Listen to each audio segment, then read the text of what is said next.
یعنی یہ بھی ٹھیک ہے کہ ابا آپ کے جو ابا ہیں، آپ کے جو والد صاحب ہیں وہ قربانی کر رہے ہیں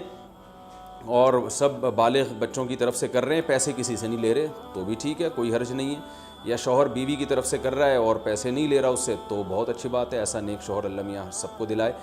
تو یا بیگم صاحبہ کر رہی ہیں اپنے خرچے پہ اور میاں کی طرف سے بھی کر رہی ہیں، میاں سے پیسے نہیں لے رہی، تو سبحان اللہ، بہت اچھا لگا آپ کو سن کے، تو ہمیں بھی بہت اچھا لگا۔ تو یعنی پیسوں کا ہر ایک کا ڈالنا ضروری نہیں۔ اچھا یہ بھی ایک مسئلہ ہوتا ہے کہ بڑا بھائی کر رہا ہے سب کی طرف سے اور سب سے آدھے آدھے پیسے لے رہا ہے قربانی کے، وہ یا تھوڑے تھوڑے پیسے لے رہا ہے، باقی پیسے اپنی جیب سے ڈال رہا ہے تو بھی ٹھیک ہے۔ یعنی جس کی طرف سے قربانی ہو رہی ہے اس کے لیے خود سے پیسے یعنی خرچ کرنا ضروری نہیں ہے، اس کی طرف سے اگر کوئی اور خرچ کر دیتا ہے تو بھی ٹھیک ہے، چاہے پورے پیسے خرچ کرے یا آدھے پیسے خرچ کرے۔ قرضہ لے کے بھی قربانی کی جا سکتی ہے، آپ کے پاس اگر پیسے نہیں ہیں تو آپ قرضہ لے کے کر سکتے ہیں، اگر آپ کو یقین ہے کہ میں یہ قرضہ بعد میں لوٹا سکتا ہوں۔ البتہ قرضہ کھا کے قربانی ٹھیک نہیں ہے کہ آپ نے کسی کا قرضہ دینا ہے، وہ مانگ رہا ہے، دروازے پہ کھڑا ہوا ہے، وہ دے نہیں رہے اور آپ اس کے پیسوں سے بکرے کاٹ رہے ہیں، آپ یہ ٹھیک نہیں ہے، یہ آخرت کے لیے بھی نقصان دہ ہے اور وہ بکرے کے لیے تو نقصان دہ بہرحال ہے ہی ہے۔ تو ایک مسئلہ تو یہ ہو گیا۔ دوسرا مسئلہ یہ ہے کہ قربانی کیا واجب ہے یا سنت ہے؟ تو اس بارے میں بھی دونوں رائے ملتی ہیں علماء کی۔ جو علماء کہتے ہیں سنت ہے وہ بھی عام سنت نہیں مانتے بلکہ سنت مؤکدہ۔ سنت مؤکدہ کا مطلب جو نہیں کرے گا قابل ملامت ہوگا،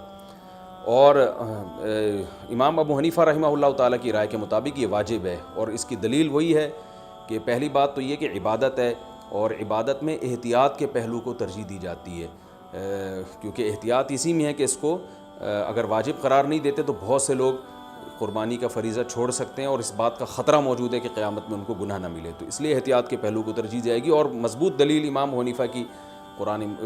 نبی صلی اللہ علیہ وسلم کی وہی حدیث ہے، من وجد سعۃ لأن یضحی فلم یضحی فلا یقربن مصلانا۔ آپ صلی اللہ علیہ وسلم نے فرمایا جس کے پاس قربانی کی گنجائش تھی اور اس نے قربانی نہیں کی وہ ہماری عیدگاہ کے قریب بھی مت پھٹکے۔ آپ صلی اللہ علیہ وسلم 10 سال مدینہ منورہ رہے، ہمیشہ آپ صلی اللہ علیہ وسلم نے قربانی کی ہے۔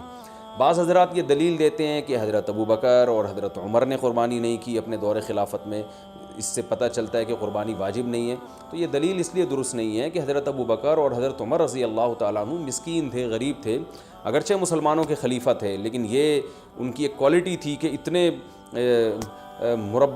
لاکھوں مربع میل کے مالک ہونے کے باوجود وہ پیون زدہ کپڑے پہنتے تھے، تو صاحب استطاعت پہ قربانی واجب ہے۔ یہ دونوں حضرات بڑے تھے مگر قربانی نہیں کی انہوں نے، جیسے کہ روایت میں آتا ہے اس کی وجہ استطاعت نہ ہونا۔ تو استطاعت اگر نہیں ہے تو پھر قربانی لازم نہیں ہے، بلکہ اگر آپ قرضہ لے کے قربانی کرو گے اور خطرہ ہے کہ میں قرضہ ادا نہیں کر سکتا تو پھر تو جائز ہی نہیں ہے آپ کے لیے، کیونکہ دوسروں کا حق دبا کے آپ کے لیے عبادت کی وجہ آوری یہ ٹھیک نہیں ہے۔